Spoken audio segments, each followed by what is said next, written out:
This is how much time you want to give it. Well, we can start whenever you're ready. Um, uh, did the guest has the guest showed up?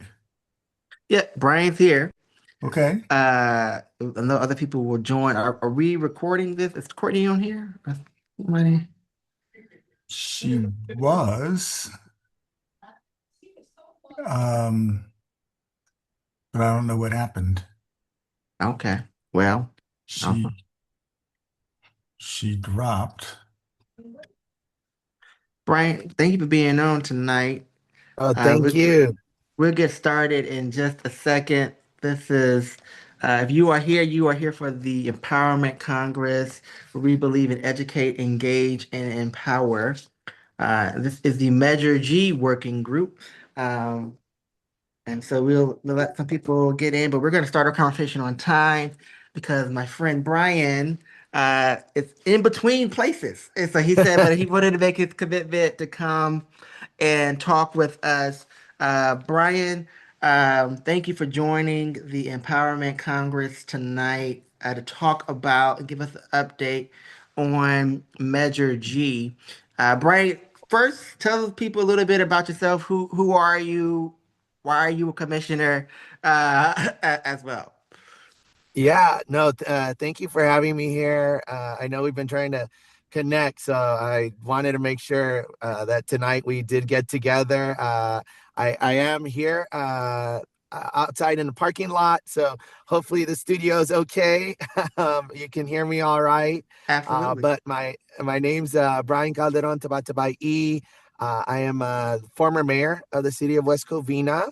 And a delegate for the LACDP. So we're about to have our monthly meeting at 7:30. So I'm here in Lakewood. And Pastor Eddie is really kind of the one that pushed me over the top to apply to be a member of the Measure G Task Force. We were in another meeting for another organization, California Working Family Party, where I'm also an LA member rep. And I had been thinking about applying for the Measure G Task Force, and Pastor Eddie mentioned it, mentioned my name, and kind of got me over the top to apply. I was appointed. I was one of the five appointees by the Board of Supervisors.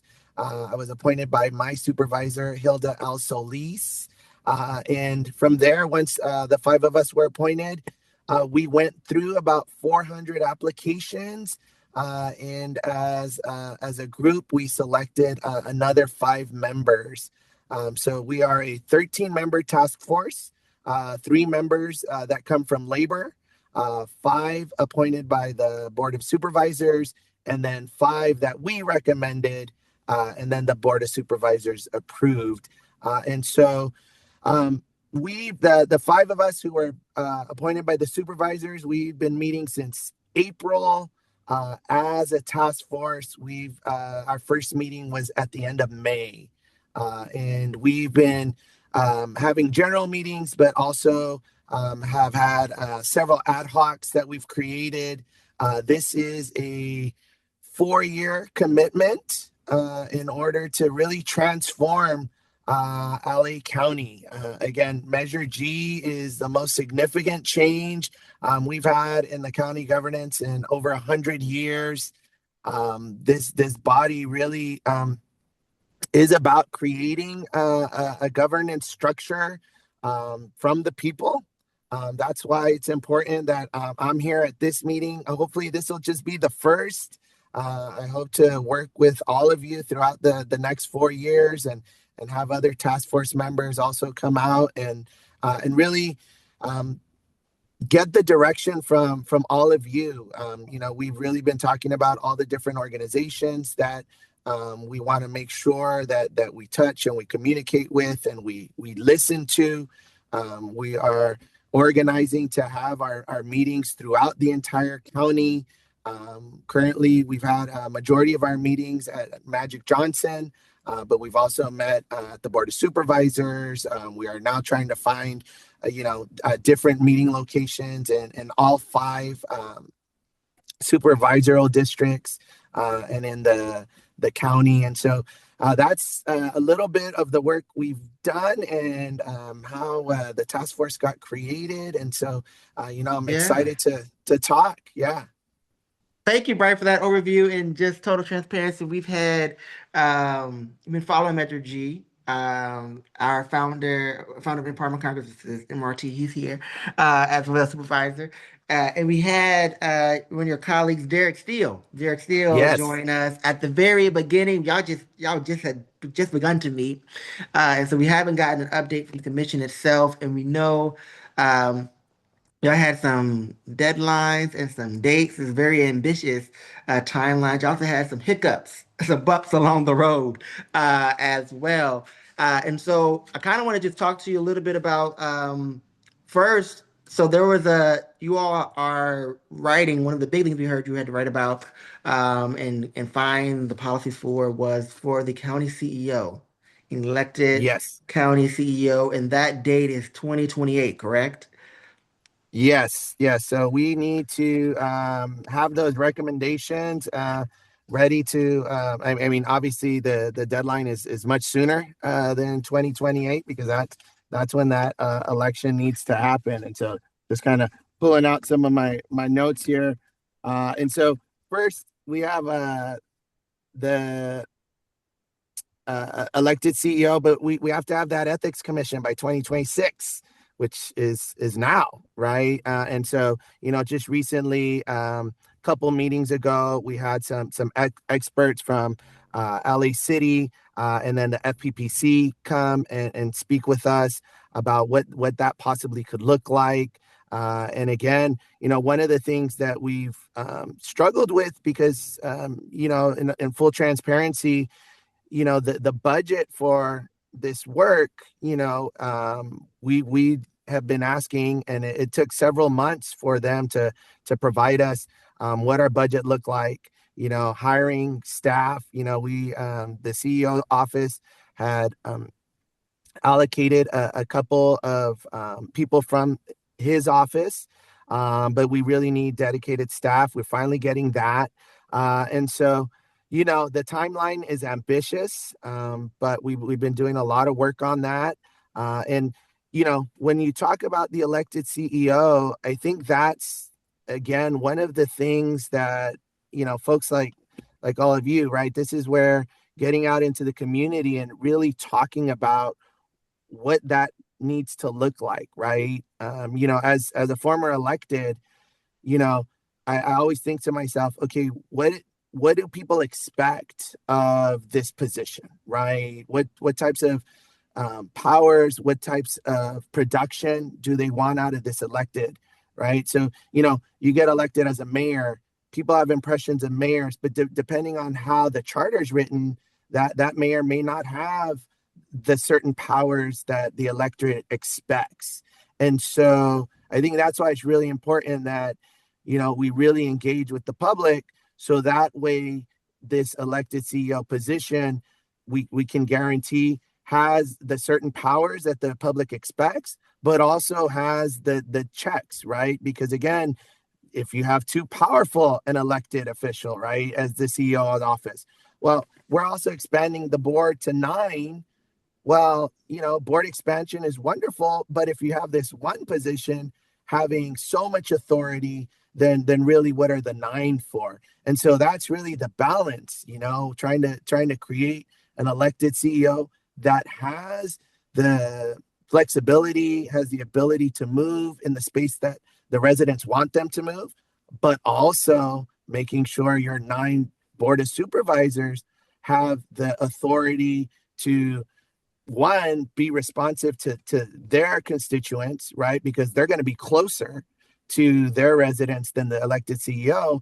And again, being able to have the proper checks and balances. And I think that's really one of the questions and the major questions that we need to be able to figure out when we give the recommendation of what that office is going to look like. Yeah, so I mean, I remember when we talked a few weeks ago, some of the research for this kind of, the ethics commission and for the CEO. And I think you told me, and maybe I misheard, and I pray I misheard, that you only have two staff people. Is that correct? So at the time when we talked, we only had two staff people. We've since hired a couple more. We are also now looking at uh, contracting out with some consultants to do again some of this work so that we can be presented with the different models.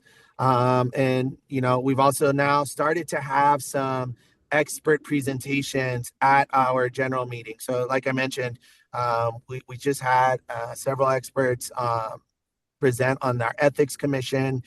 We also have, we're working in conjunction right now with the Harvard Kennedy School with some students that are working in their doctoral program that are also, again, in collaboration with us, providing us with a lot of the research as well. And so that's currently where we stand. We are constantly pushing the CEO's office to make sure that, hey, you provide us with the level of staffing needed to do this work properly. And I know probably from the time you spoke with Derek, I mean, this has been the number one thing that we've been speaking out on, that, hey, this needs to be staffed properly so that way we can make a recommendation that is based in data, based in best practices. But also, I think what we really need is to be staffed so we can get out into the community. Because that's something we haven't been able to do yet in terms of having town halls, being able to meet with the different orgs. Now, we've had a few task force members that have, and including myself now here. And so being able to do that in a way that we can really get the public's input on what they want this to look like, right? What does it mean to have a board of supervisor represent you, right? What does it look like in terms of getting your needs met by the county, right? How does that interaction look like when we're talking about the budget process? Because that's one of the things Measure G is also going to do, right? The public budgeting, right? What does that look like? How do you gain access to that? What does it mean in terms of what documents need to be front facing, again, I kind of look at the city of LA. I look at what the controller's been doing, right, with his apps and the transparent budget and seeing how money's being spent. Okay, how does that look like in terms of the county? Is that kind of a model we want to use? And so these are the types of things we're looking at, and we've been talking about, discussing in our ad hocs, and the timeline is very ambitious, though. Yeah, so let's talk about that just a little bit more. So 2026, that's tomorrow. Yeah. You need an ethics um, commission. And then after that, you need to figure out it sounds like you still need to figure out what the CEO will do before you even give recommendations on that. So talk to me about and on top of all that, you mentioned public budgeting. I know there was a hiccup between Measure G and Measure J. So how are you all prioritizing what you are focusing in on? And then did you come to a resolution on how to square Measure J, which passed with over, I think, Hmm. 70% of the people's vote, with Measure G? How are you all prioritizing? Where are you at on that process? Yeah, I'll start with the Measure G, Measure J question. Uh, you know, uh, for Measure J, I'm one of the 70% that voted for it. It's really important. I think it's very important that this. I mean, it's really a tragedy that we're at this point, right? Where Measure G's passing, basically. Um, because of the charter wasn't updated, now we have this issue with Measure J. And so, you know, one, it has been taken, right? It's not in our purview, right? Measure J and Measure G is still in the purview of the Board of Supervisors. I know one thing that, I've asked and just again trying to think about, okay, how can we as Measure G, what is it that we can do to protect Measure J? Right. And so I was even, thinking about in terms of the CEO's office, right? Is there something that we can put in the duties of the CEO that protects Measure J, right? That it's a non-negotiable, that, maybe even writing in the language of in terms of the budget, right? Putting that in there in terms of, well, this is what the CEO, right, has to have in his budget, right? And it's just part of the elected CEO and it's in there. That again, just trying to figure out how we can do this. Now, again, this is in the Board of Supervisors realm here, on how are they going to correct this issue. I think one of the big concerns all of us have who supported Measure J is the time when Measure J passed is not the time we're living in now, and I think the way that the reforms that we had been pushing, now we're facing that backlash, right? I think it is a big concern, right? So I am concerned when they talk about possibly, well, does Measure J go back on the ballot? Or, that's a huge concern for something that people fought for so long to get passed. And so has there been resolution on that? Not yet, and so it's something though that is still front of mind. And I know as a task force, we are, advocating for, okay, how in our work can we make sure that we protect Measure J, and do it with, again, making sure that it's everything that the voters voted for, right? Not a half measure, not a, hey, you know what, it's going to be okay unless the CEO decides to change, right, the ordinance or whatever. And so making sure that it's permanent is something that continues to be part of our process. Even though, like I said, it's not necessarily in our purview of work. Yeah, and for folks who are wondering, what is Measure J again? Measure J Yeah. is 10% of the county's budget. Advocates say it's $1 billion. The county says it may be 400, $300 million a year that they are reinvesting in what they call a Care First budget. That's making Yeah. sure that everyday nonprofits and that service providers and people on the front line actually get money so that we can take care of our communities in a very real way. That's everywhere from uh, youth programming to senior programming to building more housing. All of that is what Metro J goes to fund. And to date, I think they spend, I think, around $400 million. Well, has been allocated. I don't know if it's all been spent as well. So that's what we're talking about. We're talking about Measure G, Measure J. That passed in 2020 with 70%, over 70% Yeah. of the voters' opinions. And just another point I want to make. I think one of the things that made Measure J so powerful is that you knew the funding was going to be there every year, right? And that's when you want, transformational change in the way you do something, you have to know the funding is going to be there every year.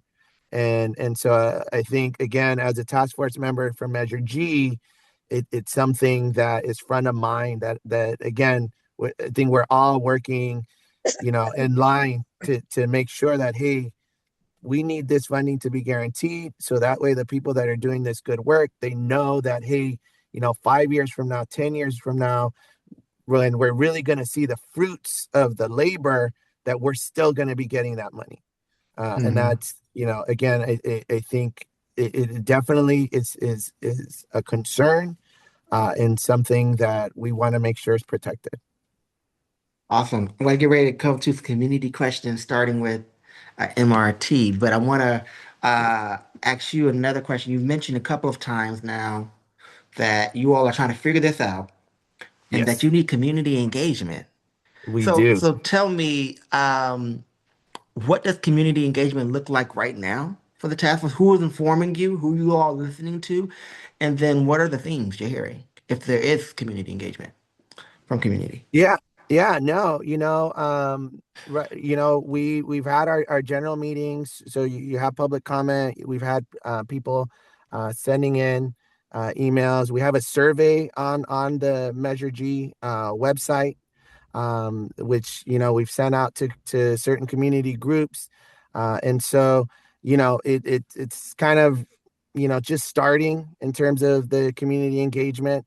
One of the things that we want to do, and we've talked about at our last task force meeting as well, is having again public meetings where community organizations are invited, are on the agenda, and are speaking to us in terms of what they see in terms of let's say it's going to be on the expansion of the board. So what does that mean, right? What does it mean to be represented by a board of supervisor, right? How does that look? What are the things that we need to guarantee when we do this board expansion to make sure that communities that have been traditionally neglected, we make sure that guarantee they continue to have a voice, right? How do we make sure that, okay, now we're doing expansion from 5 to 9? Well, what does that mean in terms of power for certain communities? Oh, sorry about that. My light just went out. Right. Uh, well, Brian's in his car tonight. yeah, I'm in my car, but let me see if I can get that light back on. All right, I got one. I got them both on. All right, I appreciate y'all with the patience. Yeah. Yeah, and so for us, I mean, community engagement definitely means making sure that the organizations that have been rooted in all the areas of the county, right? So if we're talking about SD2, right, what are those traditional organizations that have been doing the work, and have we been able to interact with them? Have they been able to give us their thoughts on each of these, right? So when we're talking about the ethics commission, well, what does that look like? Right? What in terms, how do you want to hold elected accountable? What are the things you need to see in terms of transparency, right? From your years of interacting with the county, what what does it look like in terms of when you're asking to see certain contracts or RFPs, or when you've tried to maybe get grants from the county, right? How does that process look like, right? So just understanding from the folks that have been working with the county, who have been working with the board of supervisors, again, what has that experience been like? What has worked? What has not worked?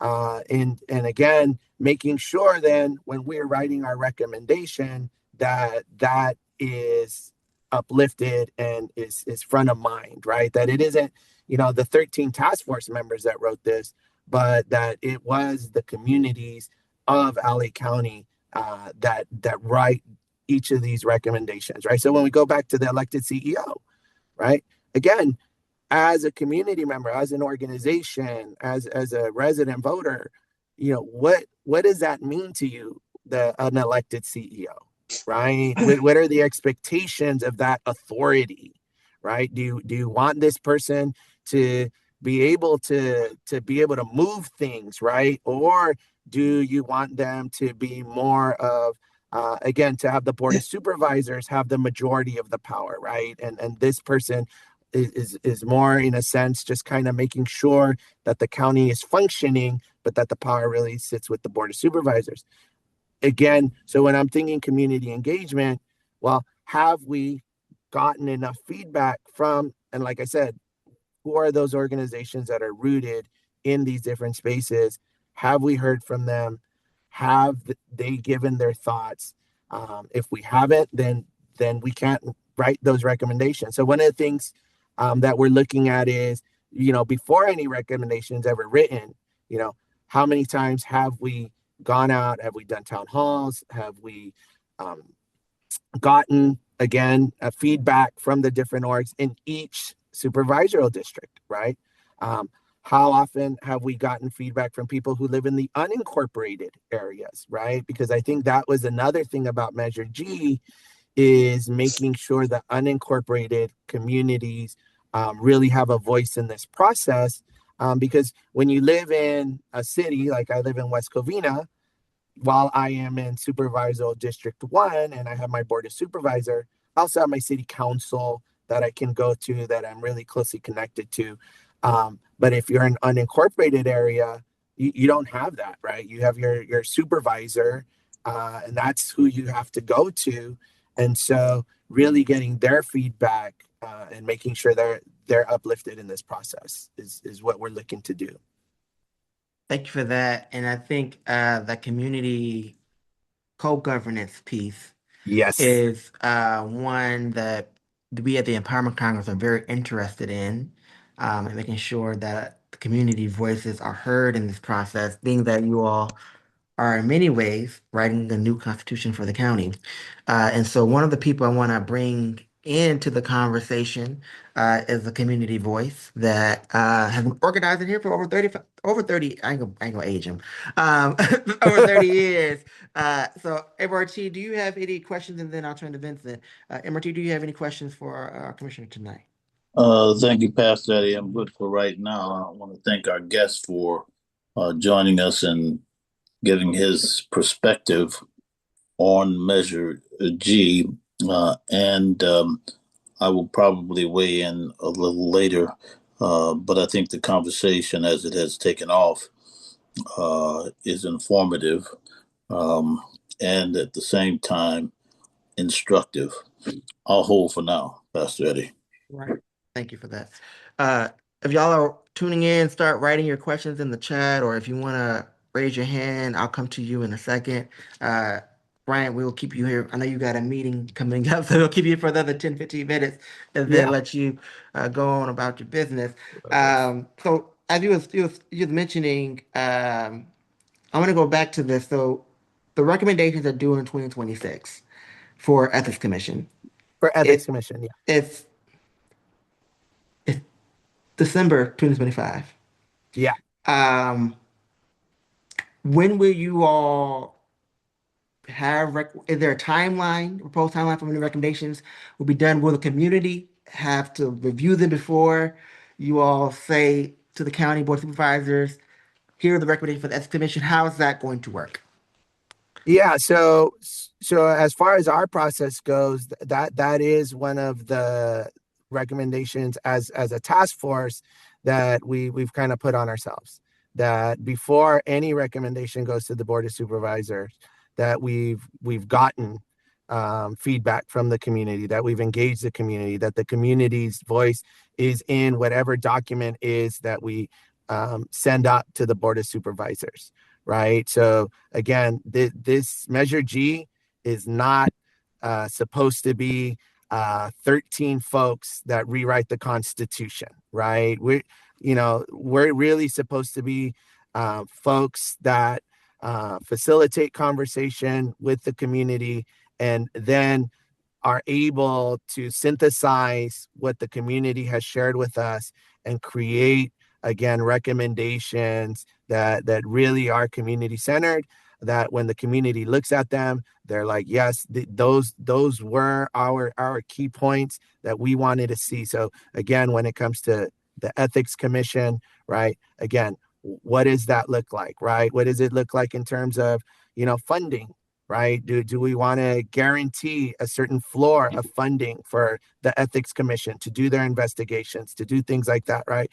It was one of the discussions we had when we had those experts come out was, if you don't have a floor for funding, then, what's to keep the board of supervisors or the CEO from to really just cut the funding to such a level that the ethics commission becomes toothless, right? You want to guarantee that they can do the investigations, that they can make sure to hold people accountable, that they have the staffing and that they have a consistent staffing that they can count on every year to do the proper work, right? And so those are some of the conversations we've had, some of the conversations, again, when we're thinking about going out to the community. Well, what are the things the community is thinking about, right? What does the community want to see in terms of, again, what are the types of things they want the ethics commission to hold the board and elected CEO accountable for, right? What are the priorities in terms of what that transparency looks like? And so again, you know, the timeline, right? We understand like how short it is, but you know, we're hoping to be able to use these tools, such as we're doing tonight, to begin to get that input. And that's why, you know, I know you all of you meet first and third Tuesdays, you know, so you know, I'm hoping that this can be more of a maybe a regular update where, you know, a task force member, whether it's me or one of the other 13, can come. And not only, you know, I know tonight, since it's our first, I'm kind of doing more of the talking. Yeah. But, you know, the intention would be more of, you know, hey, you know, these are some of the questions us as the task force are wanting feedback on, you know, possibly me getting it out to you on right prior agenda. And then when we come, it's more of all of you kind of sharing this is where we're thinking. And again, me then being able to then bring that to the rest of the task force, you know. Sounds like an apartment Congress town hall may be in the works. I Vincent, would love that. I would definitely love that. Yes. Vincent, turn it over to you. Thank you. Can everybody hear me okay? Yeah. Yes. Good. Thank you, Mr. Tabatabai. Beautiful. All right. We appreciate your sharing some time with us.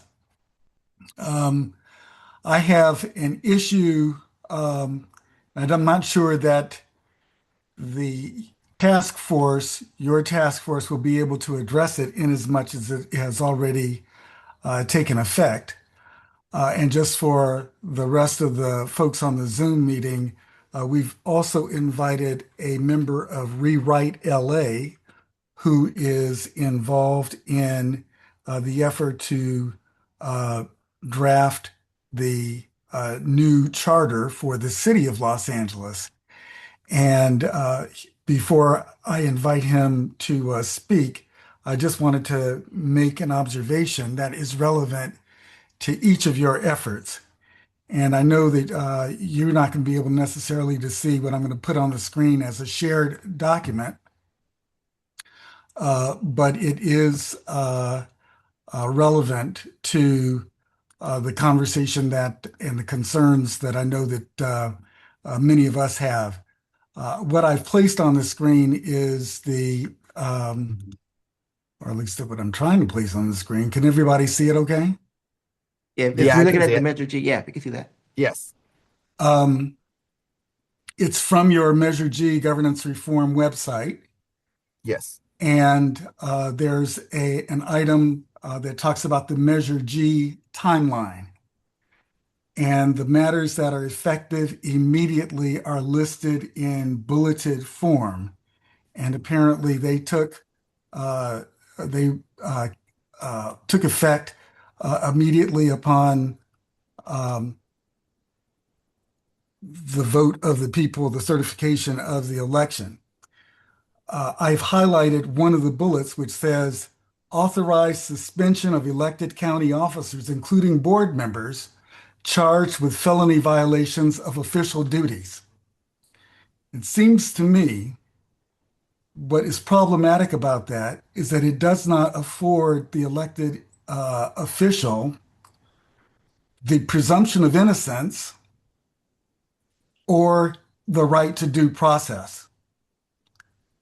And in the current political climate where we've seen the Justice Department, federal Justice Department weaponized, where we have a circumstance where folks from on high are able to give orders to that DOJ to open an investigation and with relatively little evidence, indict folks, charge them with felony offenses. This seems to be a circumstance that might be relatively problematic in terms of manipulating votes on the board. So suppose we have a bad actor who's a district attorney. Mm-hmm. Suppose we have a bad actor who is a sheriff who opens an investigation into a Mm-hmm. sitting uh, member of the Board of Supervisors and is able to persuade, based on, in quotation marks, evidence, that that member should be indicted and subject to the charge with a felony Mm-hmm. violation for official duties. Mm-hmm. What might we be able to do? What might you be able to do to at least ensure that there is the presumption of innocence and that the person being charged has been properly accorded due process, particularly by his or her colleagues in an elected body, particularly because the constituents may be left unrepresented. Yep. We saw a circumstance recently in the Mm-hmm. Congress Mm-hmm. where a member of Congress duly elected after having the election certified was not seated simply because one person decided that he was not going to reconvene Congress for 7 weeks. Mm-hmm. So this is a scary proposition Yes. for many of us that embrace principles of democracy and fairness and justice. And so the question to you again is this a matter that you might be able to look at, think about, and at least try to ensure, particularly if the Measure G, Measure J matter has to be Mm-hmm. looked at Yeah. because of an error, whether this can be corrected?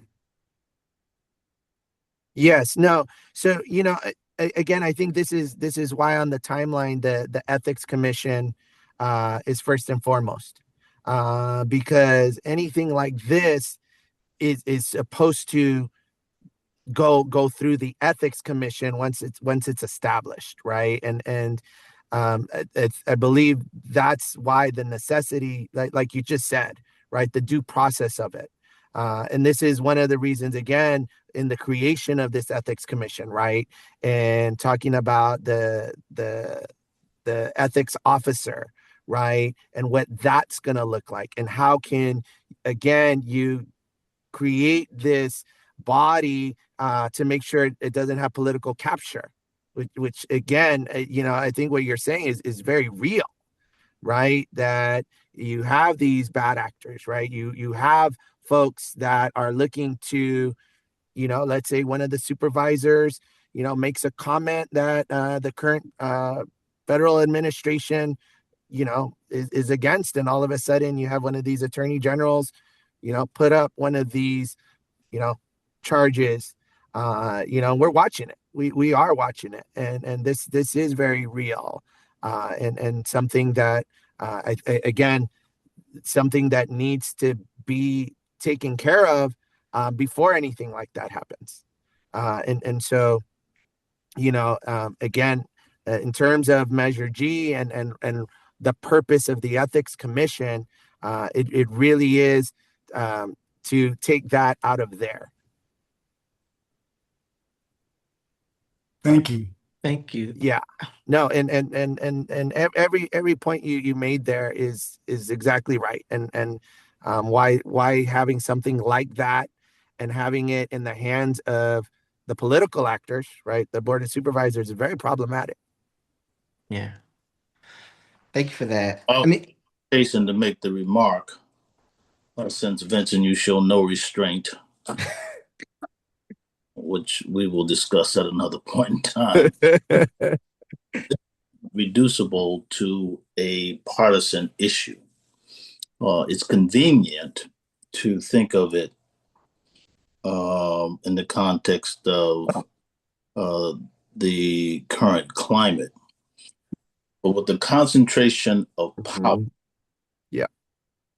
in the office of an elected CEO, Mm-hmm. there are huge issues Mm-hmm. that the 9 to which you referred, Mr. Commissioner, they need to be very concerned about. If any of them should get crossways, do I need to complete my thought? This is not an inconsequential No. issue. I'm glad that you immediately said this is something that needs to be attended to and corrected. Um, uh, Thoughtfulness is required. The time, a tradition of checks and balances, Mm-hmm. Uncle MRT Maya. and it's amazing how quickly people abandon uh, fundamental principles of fairness in the context of rushing to judgment and the damage that does broadly. And so um, everybody get a good look at Vincent Harris, because the next time you see him, he will not look the same. Thank you so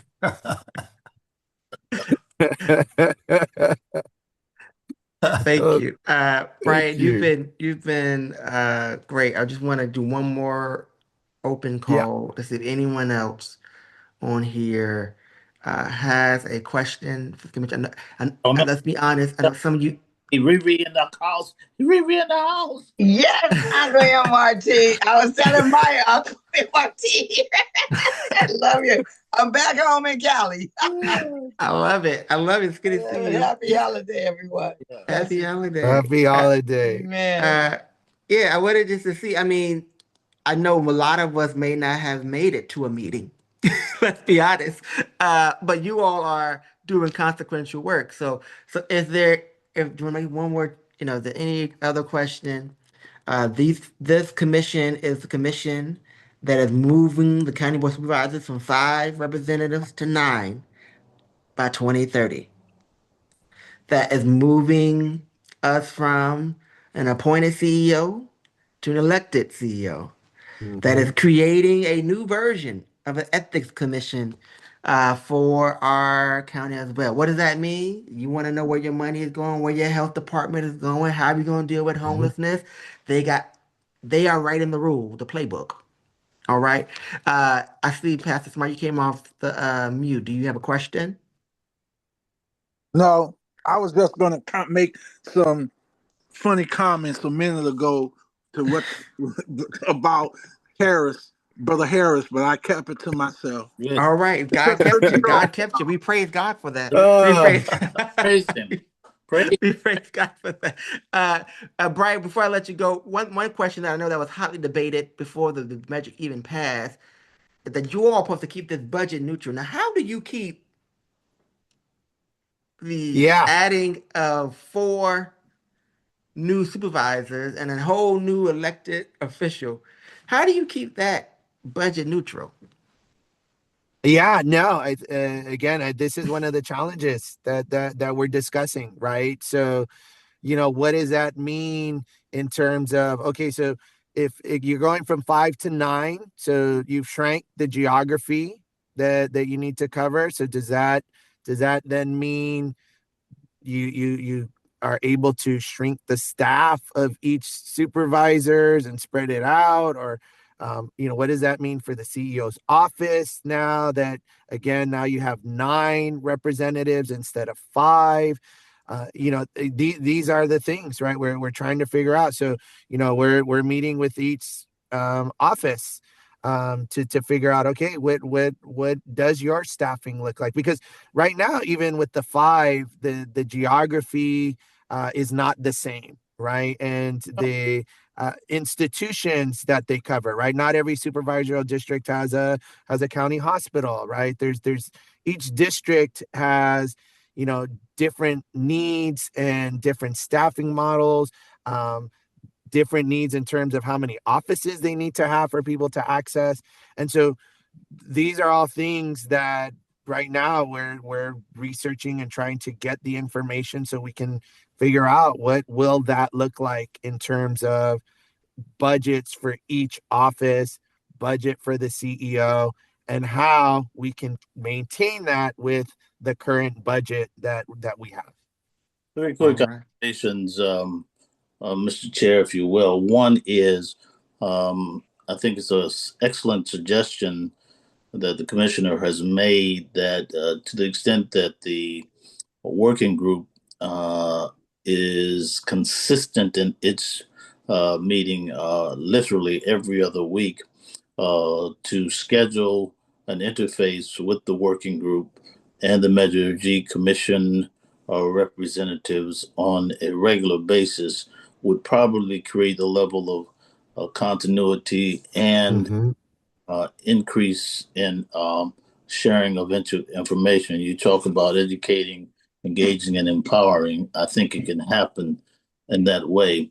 The second point, so I would hope that there would be follow through on that. And thank you for offering that, Brian. The additional point is this.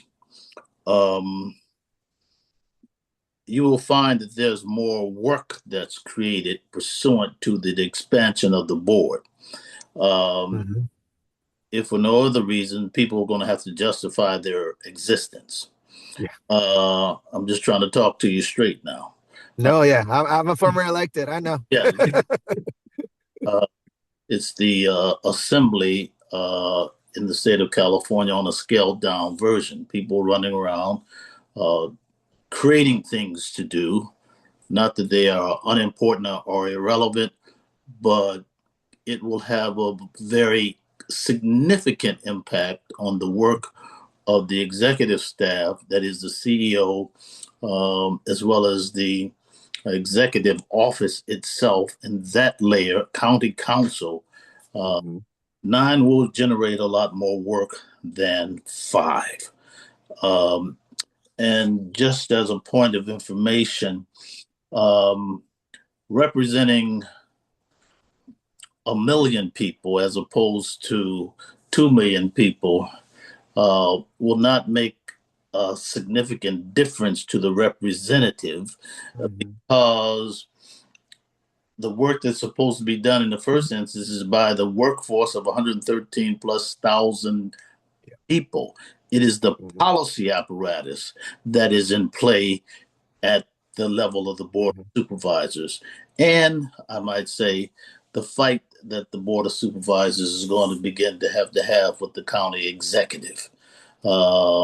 The legislative and the executive branch is going to be a whole different set of dynamics. And I trust that we can kind of tease that out further as we go. I'm going back to sleep now.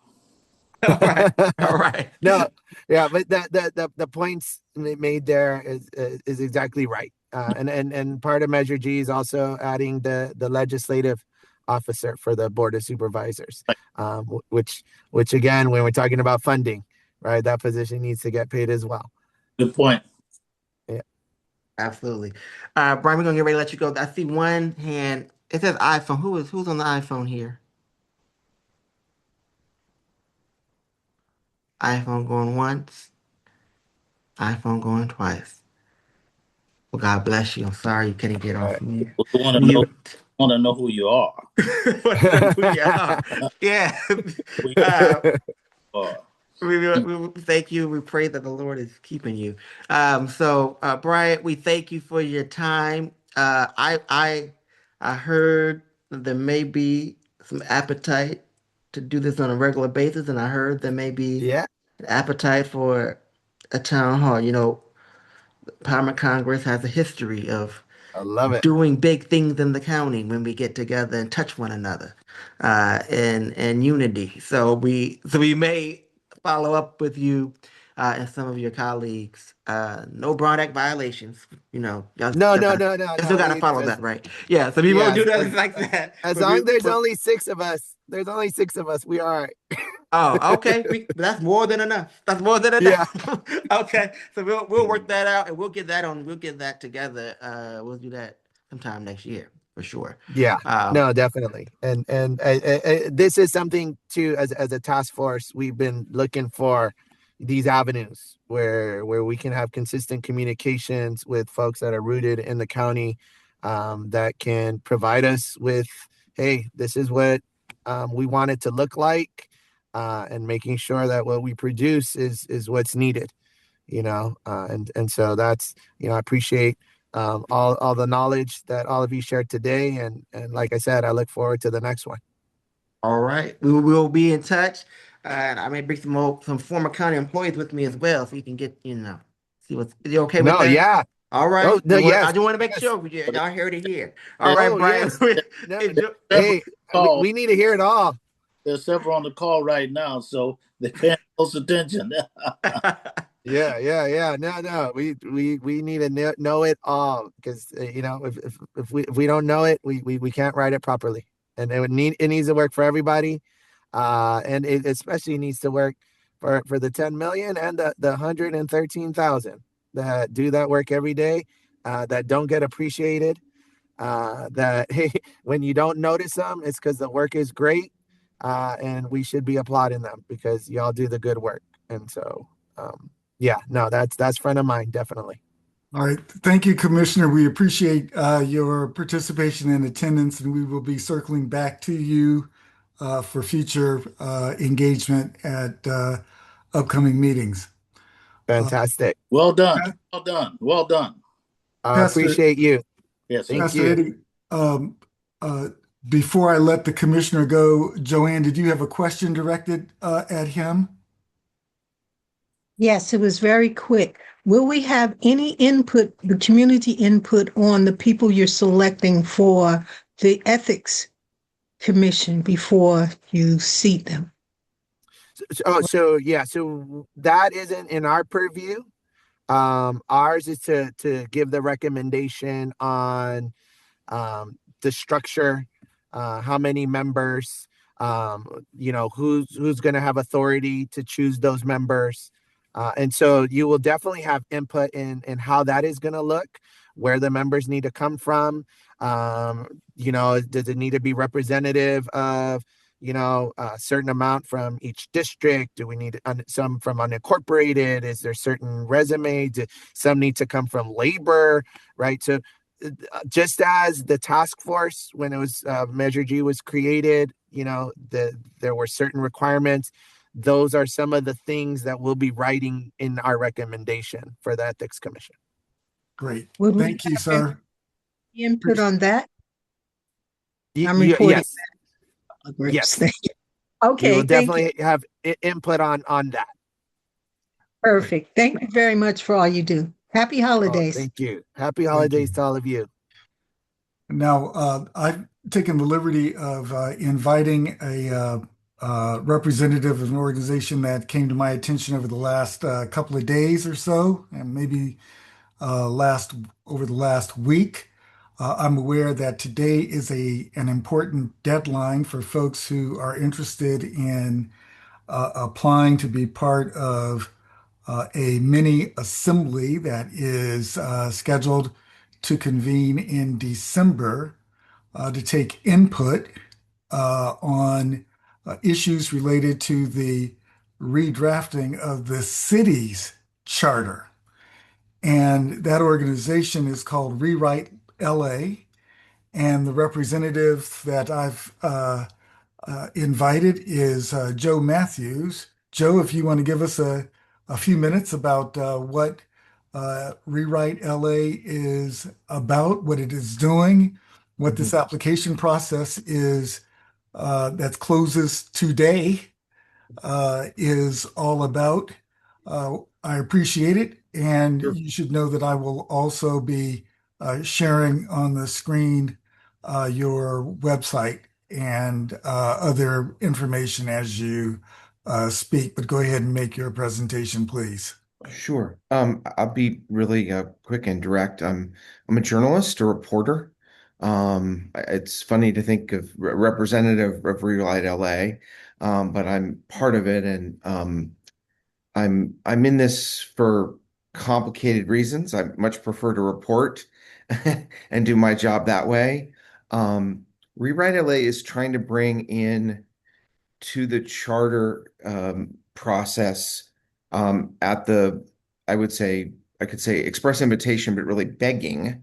They begged me. That's why I'm in at the Charter Commission and the Charter Commission staff, a sort of a process of deliberation that's pretty common in Europe, Japan, parts of Latin America, Eastern and Southern Africa, that is sometimes called, it goes by different names in different places, but we're calling it a civic assembly. It's essentially a panel of everyday people that's representative of the city or whatever the place is. Sometimes the country, state, wherever it is, representative of the city on a bunch of different factors. You can decide which, but race, ethnicity, gender, class, education, age, neighborhood. You try to create a mini public. I mean, you do it with a style of lottery called sortition. So you're not actually sort of applying for this deadline to be part of this. This will be a first mini assembly. It's not the last, just the first. And we hope to do a couple of mini assemblies and then a larger full assembly that will last for 3 months, hopefully starting in February. That's subject to us raising the money because though we were been asked by the Charter Review Commission to do this, they are able to offer no money. So we are trying to find money to do this. It's the first time this has ever been done in Los Angeles. It's also the first time that this sort of style process has been used by sitting in a charter or constitutional process in the United States. It's not so common in the United States. This is new. You're talking to the reporter, so I'm not going to I'm not selling you on this. I'm telling you what it is. The reason they asked us to do this is because the Charter Commission feels essentially like it was set up to fail. They're very limited time. They were approved back in August, September 2024, but they weren't sort of appointed and able to get going until sort of the later part of the summer, late July, early August of this summer. So just a few months ago. The charter is large. It's 52,000 words long. That's as long as the old book Little House on the Prairie. It's got 11 articles. It's got 2 volumes. There's a lot in it. Our charter dates to 1924. It hasn't been revised in a concerted way since 1999. So there's a lot of different ways to go at it. The Charter Commission felt like it didn't have enough time to look at the charter. So that was one issue. So they've asked us for these mini assemblies to look at topics that they're not covering, that they don't have time to cover within the charter. We haven't decided. We've asked through our website for the opinions of Angelenos about what might be important for them in the charter to be addressed that isn't addressed, subjects to take. So we're going to try to do those things in these mini assemblies. If we raise the money for the larger assembly, we're going to start with draft recommendations that we expect from the Charter Commission around Christmas, early in the new year, and then put those before everyday Angelenos, at least 40 representative of the public, and drawn in a lottery sortition. I can explain in detail how the lottery sortition works. The reason I'm in this is because while I'm known as I'm a Southern Californian, fourth generation, and I write a column about California that goes in 30 plus newspapers every week. But I have a second life, the last 20 years, convening free public events on democratic practice around the world with a journalist from Korea and the Philippines and Sweden. And so I've probably seen more of these processes than any American. I've seen them in all different continents. I know how they work. It doesn't mean I practice them. So as the expert here, it's like a little bit, I'm like the veteran sports writer, trying to teach people how to play the game. But nothing's perfect. But that's essentially in this process, we're trying to bring this deliberation in to assist the commission to bring more people to the table, bring representation of the whole city to the table. And then the regular people, they do in these processes, because there's enough time, write recommendations and even end up being part of the process of writing the legal language, working in the legal language, checking for mistakes and problems all the way through. The timing is short because the Charter Commission has to get final recommendations, which should include input from this assembly to the council in April. The council then has until July 2nd, we're told, to decide whether to put any of the recommendations on the ballot for November of 2026. That's where this is going.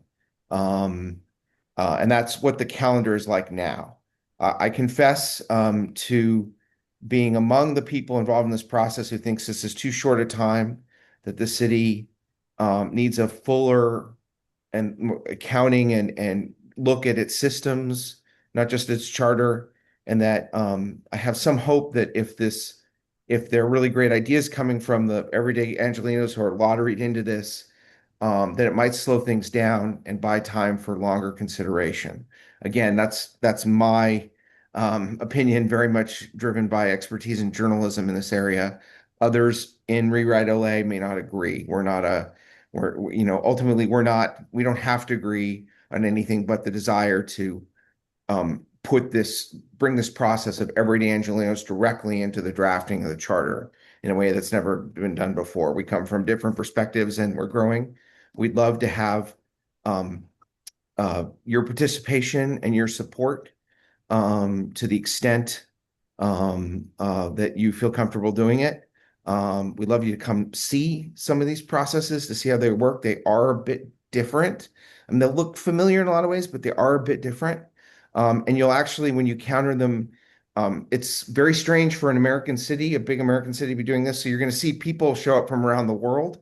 Some of the people whose processes I've watched will come if we manage to pull this off and have it. The money for it, we pay the people for their time, the everyday people for their time. We cover elder care and youth care responsibilities, transportation. So that's where a lot of the money goes. We also have to have really high quality facilitation. There aren't a lot of people who've done this in the United States.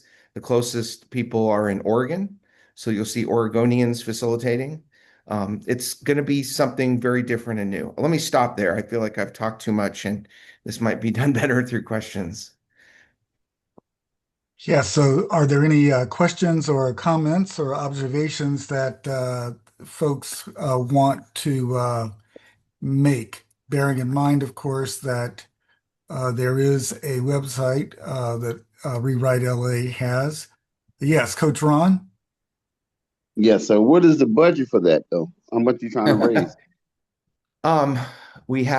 We've raised enough for a couple of mini assemblies. There's the one on December 13th that's been announced and that we'll actually have to do the lottery for by Sunday, so people can know. And then we've also reserved some time on Saturday, January 10th. The budget document that is being circulated to funders says $589,000. By my count, we have $51,000 in. We have outstanding applications to the Haynes Foundation, to Broad, that's local, and then I had a bunch of other conversations with local potential donors. But just to give you a sense, we got the Charter Commission only really asked us to do this in early September, and then we gave them a plan which they approved in a vote 9-1 on October 8th, and then they gave it to us in writing with the city attorney signing off on October 29th. This is happening super fast. Everyone in this is moving very fast. I would, with my reporter hat, I would say on too fast for my comfort. Not ideally. You wouldn't want to move this fast. But that's essentially how the mayor and the city council set it up. This is their timing. So the budget's 589. We're at 51, which covers a lot of the small stuff. I think the things we will get some of the stuff we're out. We can still, I believe, again, my colleagues might disagree, but I believe we can do an assembly that's credible, that's world class, and that covers all the costs and payment to the everyday Angelenos who are the participants. There'll be at least 40. for 300,000, but that's a lot of money. Um, and a lot of these places in the world where you see a lot of these, where they're very common. Japan, I saw two in Tokyo back in February, different districts of Tokyo, in Setagaya and Suganami. You see there are city offices that know how to do this, and the cities pay. Here in the US, where we have a tendency in government to contract out, to make things private, particularly when they're the least bit sort of political. It's a very different context. We don't have the infrastructure. One of the goals of doing this is to train many more people in LA and what these processes are and how to do them. I suspect we'll see more of this. It's growing rapidly around the world. I think you'll start to see more of this in the US. There's actually another one of these processes that's been approved in Culver City on a budget question, that will be in the summer of 2026. They've had more time. They've had more than a year of planning to get to it. This is a short window. Right. Theodora, you have a question? Yeah, thank you for giving me the opportunity to ask the question. My question was, you mentioned something pretty alarming where you said that there are certain sections of the charter that nobody will be able to get to. And I just wanted to know, have you all identified these? Have you guys shared with folks what specific sections that neither your group or the committee that the city has already put together will get to? What will not even be looked at from the charter? It's hard to say at this point. The Charter Commission has stepped up its number of meetings, and it's adding more topics. There's also LA Forward has also gotten involved on one topic that was being ignored that we talked about doing, but LA Forward stepped forward to do some public engagement. One was on all the police questions, police reform questions, that part of the charter. What I've seen in the Charter Commission meetings, which have not been well attended, that's, I think, another reason they've asked us to do this, just to get more people paying attention, offering their ideas, getting them in this. But they have done sort of infrastructure, personnel. That's what the Charter Commission has done. Infrastructure, personnel, what they're calling good government, which seems to include a lot of conversation about expanding the number of city council members, and some conversation about like election methods. One of the meetings was sort of an argument back and forth about ranked choice voting. Um, and then they've added meetings, and people started to realize this thing is happening, since it kind of hasn't been going on for very long. You're starting to see some labor folks show up, and talk about the second volume of the charter, which is all about personnel, civil service, and then the different pension funds. So that's coming in. AI has just entered the conversation, with labor folks wanting to have certain standards of transparency, and the like. I see those, and I travel around the world and visit city halls and look at local governments. Is half my job, half my life, and you're seeing more of these. There are AI or algorithm public registries in cities around the world. They're trying to make transparency to show what's making the decisions. And then you see specific protections, both for jobs of people in government and services. That you see that kind of conversation starting to start. The thing hasn't been revised since 1999. There's no mention of the internet or AI in the charter. There's no mention of a lot of environmental things. There's no mention of pandemic. So there's also things that could be in a charter, are often in city charters, that haven't been raised. We're looking at, a bunch of different things. Land use really hasn't been on the table. Sort of all kinds of equity things. There's a lot of little things that I'll get to. I think the City Ethics Commission comes up a little in good government, but again, it's been a focus. There's just a lot there. The Board of Education hasn't been touched. That's in the charter. Weirdly, the LAUSD board is authorized within the city charter. That's a whole article of it. That goes back to the 1920s. LAUSD did show up to ask if they intended to do it, and they said no to mess with it. It's very much a moving target with lots of meetings coming fast, and we don't know what they're eventually all going to get to. But we've been asking people. There's also a question of one of the interesting things to have a preamble or Bill of Rights. You see those in more recent charters. Mexico City, which wrote its constitution in 2016, has a sort of a series of rights that are located at the local level. So there's just a lot of, it's really uncertain, is I guess the bottom line answer to your question. Pastor Eddie? Thank you, Joe. I just want to thank you for your time and your breadth of knowledge on this issue. Total transparency, I was a commissioner for the city before. So you mentioned, though, that land use, aka the Plum Committee, at the city is not yet been talked about, which is interesting because the part of the whole uh, reason that people wanted a charter commission was, yes, ethics commission, but also they wanted to talk about how do we build more housing? How do we talk about um, the rent and, housing stocks and shortages and stuff, which Plum or stadiums or hotels, but that's not been talked about, you said. Is that like I haven't, I've either watched in person or on YouTube every meeting. And it hasn't been a lot of that economic, I might put in sort of economics supports, economic justice space, which you do see in charters around the world. You see certain guarantees, and you often see different framings that I think Americans are unfamiliar with. There are a lot of cities in recent years that have, when they've redone their charters, they describe themselves as caring cities. They see care as it's the most common actually.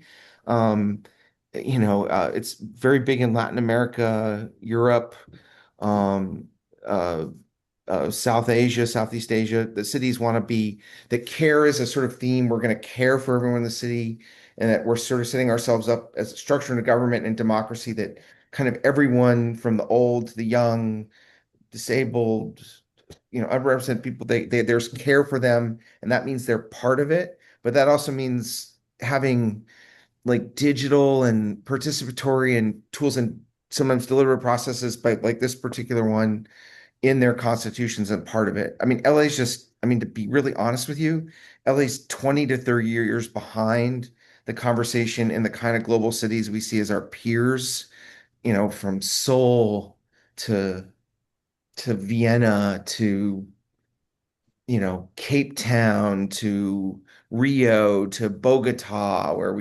where we got Ciclavia, that idea from. We're just behind it. We haven't had this conversation. I don't think it's a Los Angeles thing. It's kind of a America thing.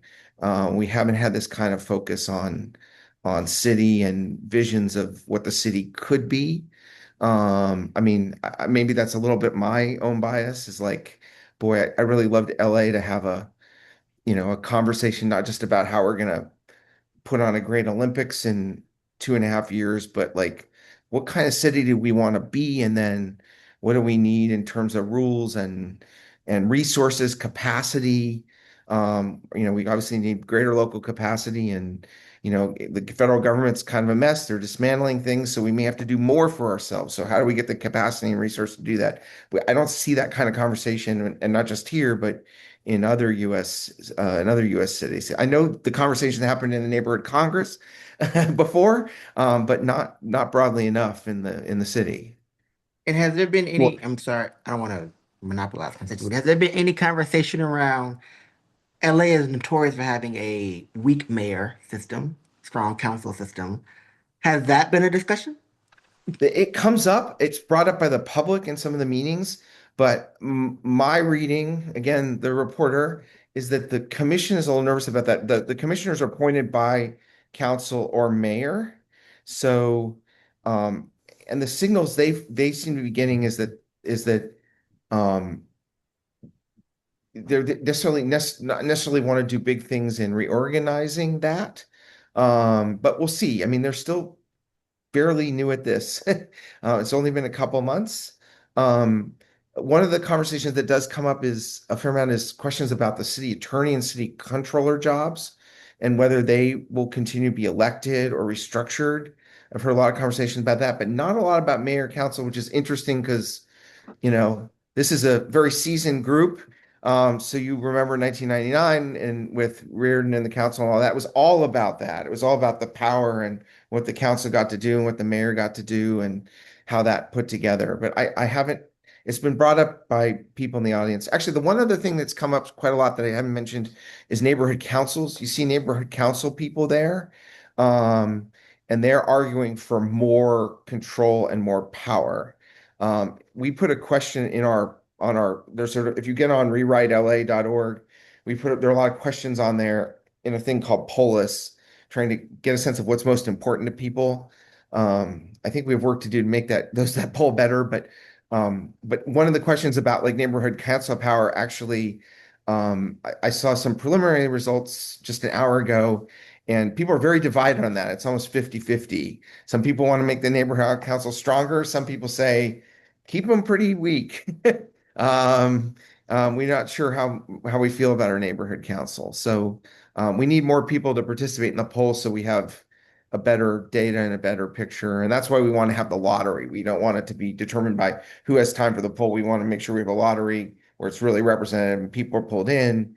We're doing some work to make sure that we have at least unhoused people part of this, undocumented people, which is very, very tricky for a public assembly now, but we need to have the city and the whole city in the room in some form or fashion. Yeah, Joe, as you probably know, the neighborhood council effort is part of the Empowerment Congress legacy. Yeah. It was the Empowerment Congress that inspired the neighborhood council, the inclusion of neighborhood councils in the charter in the first place. MRT, if he wishes to, could speak more to that. I see that his hand is raised. MRT? Just a couple of things. I think it's well documented what the Empowerment Congress's history was in terms of how it impacted the birth of neighborhood councils. But the neighborhood council structure has never really been mirrored or faithful to the structure of the Empowerment Congress. And some of the claim is neighborhood councils were more concerned about the neighborhood, narrowly defined, than the common good, more broadly defined. And yet, Joe Wax and Greg, his chief of staff at the time, spent a lot of time trying to figure it all out. And when it finally was given birth, they were given a budget of, I think, 50,000 annually and had to file Form 700s and the whole nine. So it's a different kind of reality. Does it beat a blank? I believe so. Should it be more effective? Arguably, it could, should. Will the city council ever delegate its authority, land use, et cetera, to neighborhood councils and the like? I suspect it'll be a cold day in hell.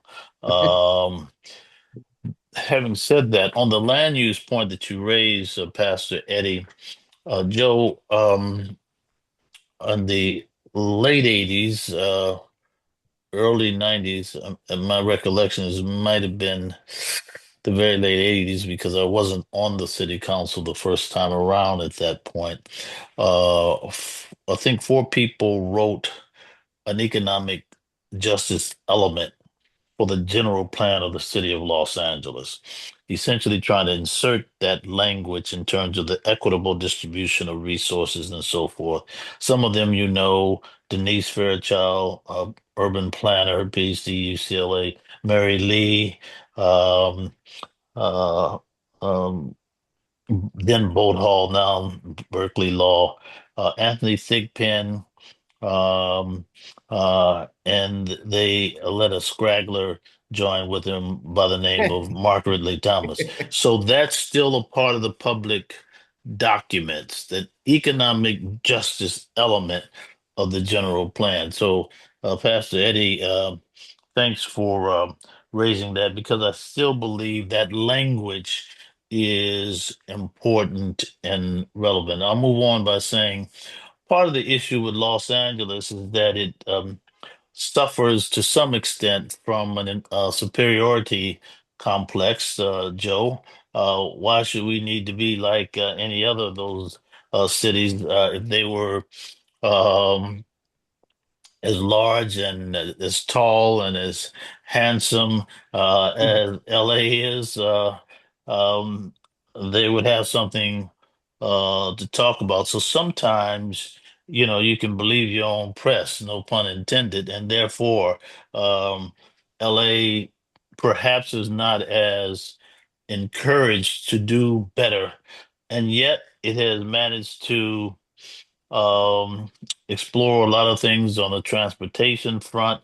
It's not a backbencher on a number of issues, but it's so anomalous as a city in many respects until it's hard to figure out how to put it together. Same is true of LAUSD.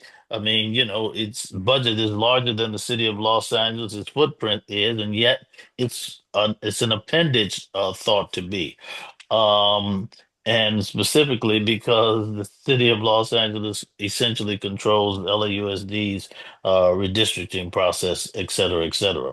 Um, so I just think that there are a number of technical issues. The thrust, though, is what drives this moment of reform in terms of the charter. I mean, what's the big issue that's pushing that forward? Um, and some talked about DWP being an issue.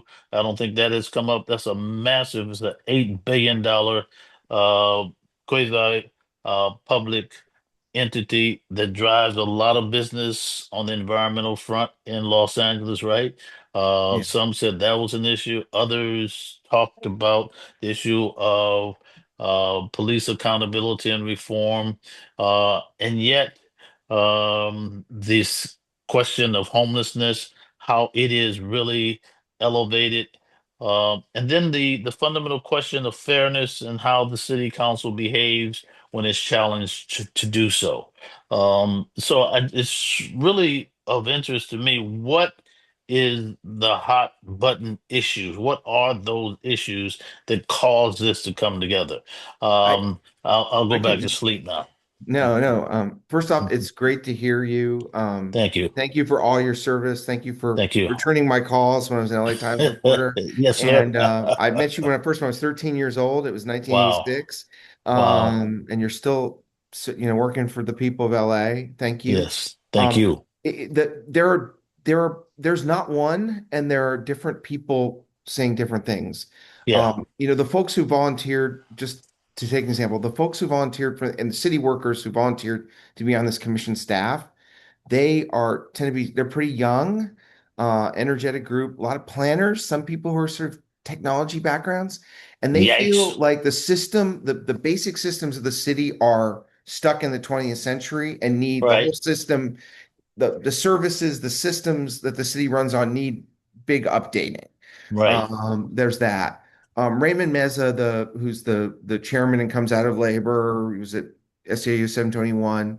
Right. He told me that he decided to do this even though his friends told him not to, and to be on this commission. He told me it was because he felt embarrassment at particularly the labor tape, the racist tape. He was like, Right. here was this bigotry and corruption, and it was in my house, in his words, the house of Hmm. labor. And I Right. was embarrassed, and I felt like an obligation to be part of, doing better for Hmm. LA. Interesting. Um, there are an unusual number of Hollywood people who have joined Right LA, led by a director named Dan Kwan, who co-directed a movie that won the Oscar 2 years ago for Best Picture called Everything Everywhere All at Once, Mm, starring Michelle Yeoh. And Dan and the Hollywood people feel a sort of existential threat at what's happening to the creative economy and those right, jobs, and they seem right. threatened by AI, and they want to be in this too. They're really interested in like the AI piece. They're interested in economy. They're interested in economic supports because they think a lot of people who are working in Hollywood, particularly below the line, are going to be poorer. Yeah, So that's a big thread. There's some, people come up the different, just to be straight with you, the different prosecutions of people have come right, up right. as an issue. The fires come up a lot. A sense that like the city just isn't up to defending itself in this different era where the emergencies and disasters are so much bigger. That comes up. And then the raids come up, ongoing, right? That comes up a lot, people saying, what kind of protection do we have? I mean, there was a couple presentations made on sort of civil defense stuff that we needed to have civil defense against the feds. I mean, I was, boy, I always felt like I live in a different country now. I really do. Yeah, yeah, Um, yeah. so, but I think it's a sense of fear and a sense that the city government is just not up to, was struggling before and is not up to the kind of scale of pressures that it's facing here, 1/4 of the way into the 21st century. Got it. Um, yeah. Got it. Yeah, Very helpful. we have gone beyond our 7:30 time limit for adjournment of these meetings. We try to uh, live up to our commitment to keep them to an hour and a half out of respect for everyone's time. Let me say thank you very much, Joe, for joining us to make remarks. This has certainly contributed to a better understanding of reform efforts at the local government level. Many of us are also concerned and involved in monitoring the reform efforts that are underway at the federal level, not always to the good, Right. but nevertheless, it is what it is. I have placed in the chat a definition of reform that is useful to refresh our memory about what it is that we mean when we talk about reform, at least what the dictionary says we should be meaning. And I've also tried to drop background information about both Rewrite Los Angeles as well as the application process uh, in case people still want to try to get into that lottery mix. I assume that by the end of the day, you meant by the end of the day, 11:59 p.m., not necessarily close of business. So if there are people on this Zoom meeting that want to submit their application to be considered as part of the civic assemblies that are being organized, then by all means, please feel free to do that. The last thing I would say is that there are some of us on this Zoom who've been heavily involved in reform efforts with regard to the city in the context of Council District 10. Joe, I'm not aware if Alex provided you with the links to some of those articles or the She background material. she didn't. I'm trying not to ask too much of Alex. Between you and me, she's expecting her first child in Ah, Wow. February. So Hmm. we right. need to. Got it. She does so much of the work, but we're trying to have her do a little bit Understand. less here than Understand. she's I doing. think it's in the thread, the email thread that may be a part of the conversation that Okay. resulted in her bringing you to my attention. But if not, then by tomorrow, expect to see something in your inbox from us. It relates to the Transparency Task Force report that District 10 Voices for Empowerment prepared, doing a fairly detailed and deep dive into some of the issues that we confronted in connection to the suspension of Council Member Ridley Thomas and the process that led not only to the suspension, but also to his replacement. And all of that occurred before we even knew about the conversation that Neri Martinez had with her colleagues in an effort to disempower African American voters. And so, in retrospect, that seems to my mind to be an important matter for relatively technical and detailed, but important nevertheless to the prospects for democracy. I'm now seeing that, and I'm very interested in that, and that's clearly a charter. That's clearly a charter subject. I mean, that's those kind of replacement questions and all that, and Right. yeah, Right. I confess I didn't have to report on that, and I read the stories and I didn't about it, and I never understood what was going on actually. So I will read this, and I'm seeing it down below in the email. Yeah, just let me make this one observation. Yeah. All of us have concerns about what's happening to the undocumented with regard to the lack of due process Mhm. Yeah. and the absence of any presumption of innocence that they are being accorded and afforded. They are undocumented. In the case of Councilmember Ridley Thomas, he was an Why elected can't you official. restrain yourself? I'm You sorry, I know? can't because I mean, really, man. Jesus. because it speaks to the presumption of innocence It does. and due process. Anyway, Very good. Thank you for that. I will get into you are this is obviously my work is this too around the world. And these are really important questions. And it's important obviously when you vote for someone that you get the person you voted for. Yeah. Yeah. That part. Yeah. And in a lot of parts of the world, you sometimes don't get the person you voted for. It's a big subject in local government in Indonesia now. It's one of the reasons why all the kids are protesting with that weird flag with the straw hat and the skull and crossbones. It's a big part of their protest. It's actually pretty similar sort of thing. There they kick people out and they sneak in police or military officials. It's a way of the national government getting back control over the local. yeah, sounds familiar. Yeah. I put a question in the chat. Oh, how do we advocate for more time? You mean more time in these meetings? No, more time. I heard what Joe was saying. Thank you very much, Joe, for your honest and forthcoming report to us.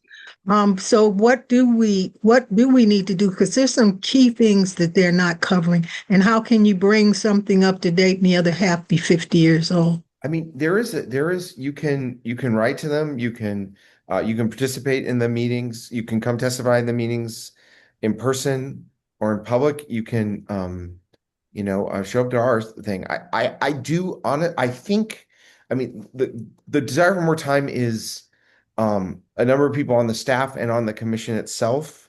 The staff of the commission, this commission are interested in it. I wouldn't be surprised if a recommendation to the council is, we've done certain things here, but we haven't done the full job. Can you give us more time? Or, and that and then I suspect that will be a recommendation if I were a betting man, which I'm not, but I would expect that. And saying that is, I think, now in any number of forums, whether it's, at our assemblies or LA Forward.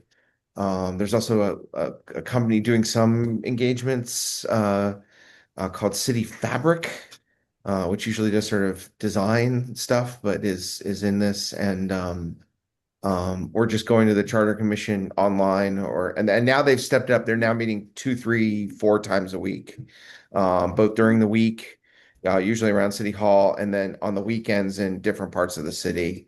I think they're taking kind of Thanksgiving week, I think. They're not so much on Thanksgiving week. But there's one tomorrow at a weird time. Yeah, there's one tomorrow at there's one today at 3 at City Hall. There's one tomorrow at 2 at City Hall, not great timing. There's one wow, there are a lot of meetings now. Thursday at 2 p.m. Wow, and then they're off until the week after. They're in District 9 on the 3rd, in the evening, December 3rd. Yeah, they're mostly around City Hall. They have a town hall in District 13 on the 6th. I mean, they're trying to get around, but they were off to a very late start. All right.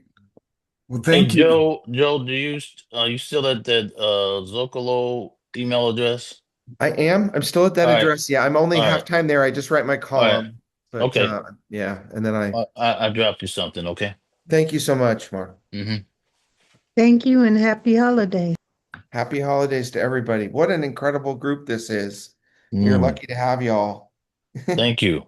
Thank you, Joe. All right. Thank you, guys. We'll look forward to seeing you. I think our next meeting is scheduled for the first Tuesday in December, which would be December the 2nd. Excellent. Good job, Vincent. All right. Thank you. See ya. Bye-bye. Wait till I get my Bye. hands on you. See you later. Well, for Thanksgiving, thankfulness. Happy Thanksgiving. Yeah. Yeah. Good night. Yeah. Happy Thanksgiving.